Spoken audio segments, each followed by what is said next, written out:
Today, I have two mini Florida Man episodes for you. The first is of a man who murdered someone over a borrowed car. And the second is a case of an 11-year-old who had what his family's calling a tantrum, where he shot his aunt. Welcome, lambs. Welcome, new lambs, to Love and Murder, Heartbreak to Homicide, the Florida Man edition. Before we begin, my name is Kai. Hi. And this episode and all my episodes are sponsored by my lambs and Patreon. Patreon.com/Love and Murder. If you want to be a sponsor of Love and Murder and help me bring out more shows, better shows, and all that jazz, then head on over to Patreon.com/Love and Murder. Become an exclusive lamb and a sponsor of Love and Murder. Let's get into this Florida Man Friday. So the first case I have for you happened on Tuesday, May 21st, 2024, where witnesses said 37-year-old Matthew Paul Weldon was arguing with 49-year-old Carol Edwin Bryan Jr. Finally, sometime after they had been arguing, Matthew allegedly went to a neighbor's home and admitted to that neighbor that he had just killed someone. Now, let's rewind a little bit. Matthew and Carol had met in a bar in Clearwater, Florida about 2 weeks before this incident. Quote, Weldon offered help to Bryan and loaned him his vehicle about 1 week ago.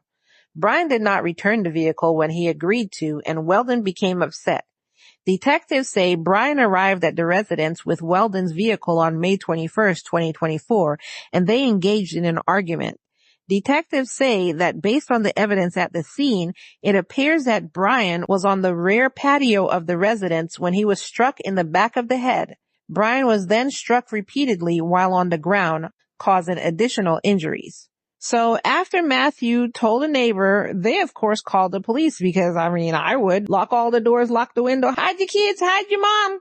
Quote, the neighbor told the defendant that he was calling 911 and the defendant stated, no. The defendant then ran to his other neighbor's residence and told them that he had just killed someone. So you told one person you killed someone that they said they're going to call 911. You said no and you ran to the other neighbor.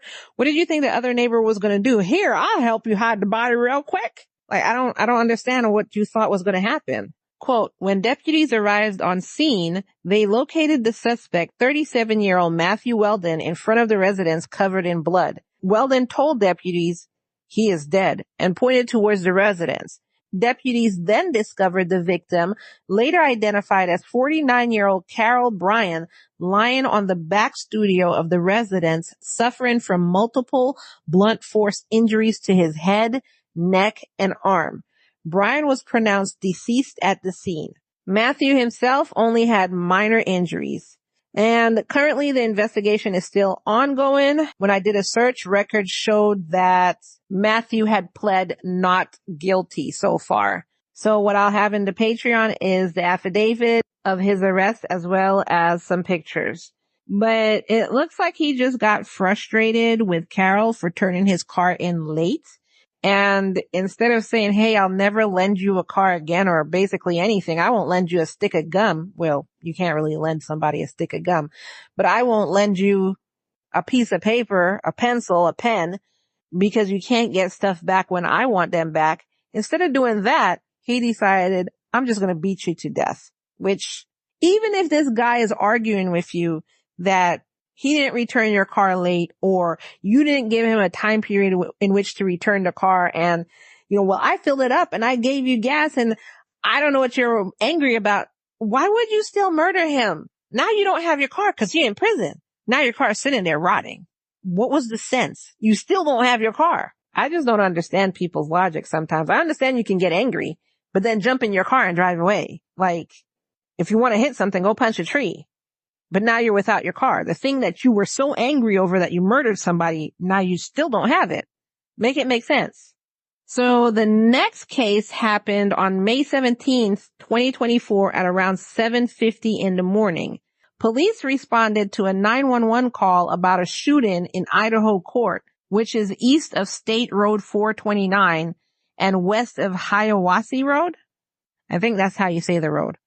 So neighbors had heard screaming right before they heard gunshots. And when they ran out, because I mean, when you hear gunshots, that's the thing you do is run out to go see what's happening. That's not what I do. But anyway, when they ran out, they went and saw a woman shot in the driveway. And that's when they went ahead and called 911. When police got there, they found this woman in the driveway. They found that her purse was just nearby in the grass. And they found that she was alive, but in critical condition.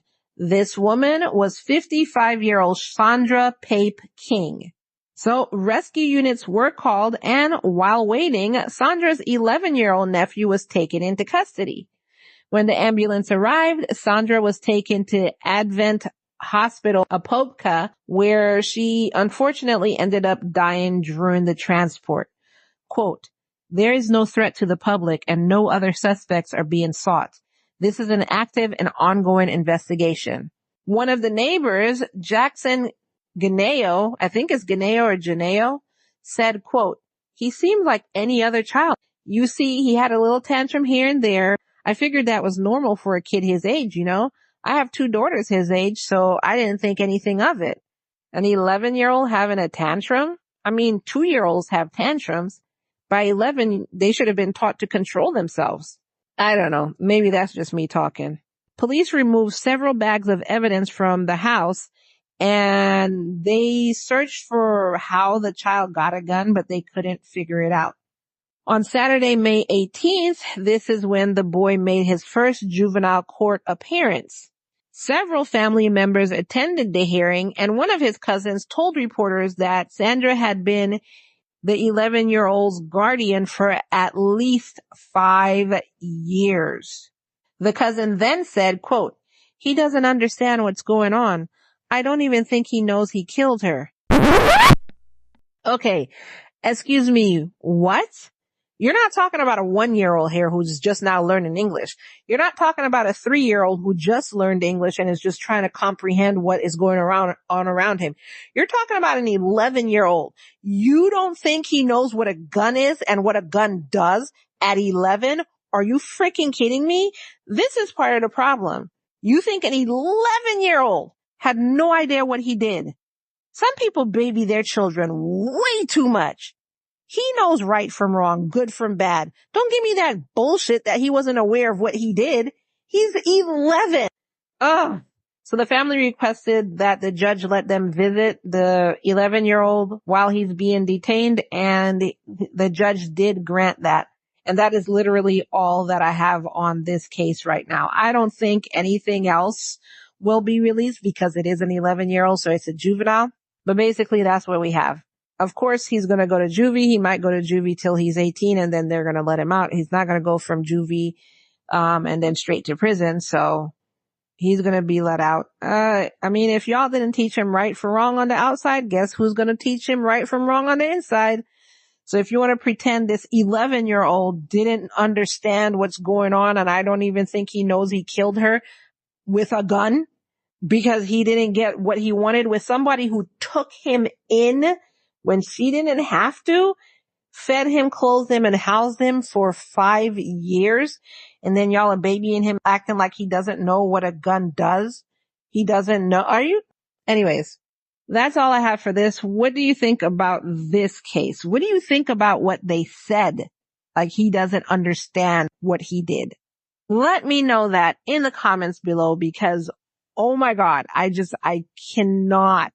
I just want to make sure I'm not the crazy one here. So I want to hear from you. Let me know in the comments below. Share this episode with your mom. Let her hear the craziness of what they're saying about an 11-year-old. And I want to hear how your mom responds to that.